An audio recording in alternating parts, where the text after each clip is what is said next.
Your try, Scud. You're adopted!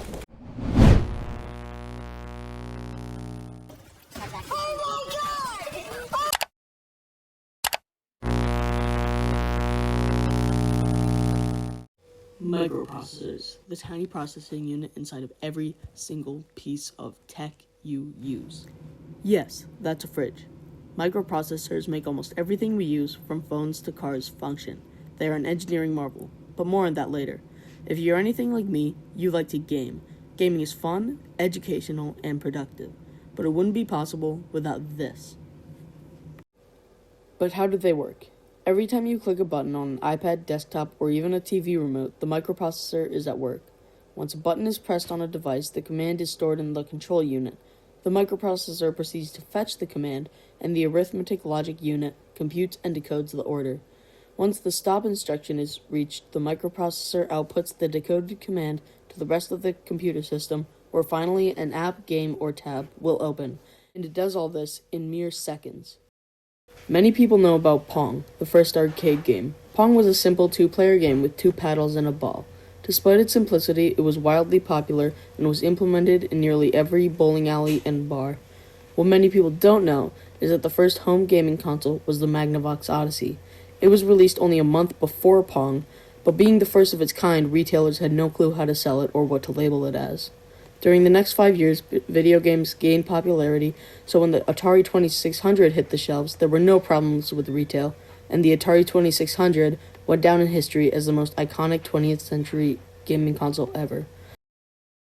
There's one more thing, though.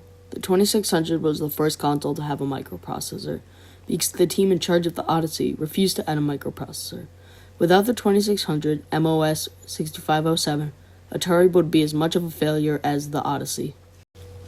The MOS 6507 was far from the first microprocessor. The first commercially available microprocessor was the Intel 4004, made by American engineers Marcian Hoff and Stan Mazer, along with Federico Fagan and Masatoshi Shima. A far cry from the processors of today, the Intel 4004 had only 2,300 transistors and was meant for cash registers and calculators. The 4004 was a 4-bit processor, meaning handled 4 bits of data at a time.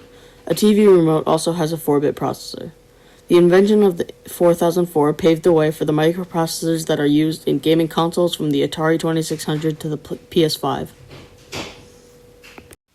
The release of the first microprocessor in 1971 allowed for home gaming to succeed at an unimaginable scale. The compact nature of the microprocessor allowed for handheld gaming consoles, and how cheap they were to manufacture allowed for easy access to home gaming across the globe. The first microprocessors paved the way for not only the gaming industry, but for every piece of modern technology. The average car has about 100 microprocessors in it. The mobile phone, an absolute beast of a machine, requires only one chip to run as many programs as you want. Microprocessors will continue to get exponentially smaller and cheaper until they've reached the physical limit. Once our transistors reach the size of atoms, what will our tech-reliant civilization do?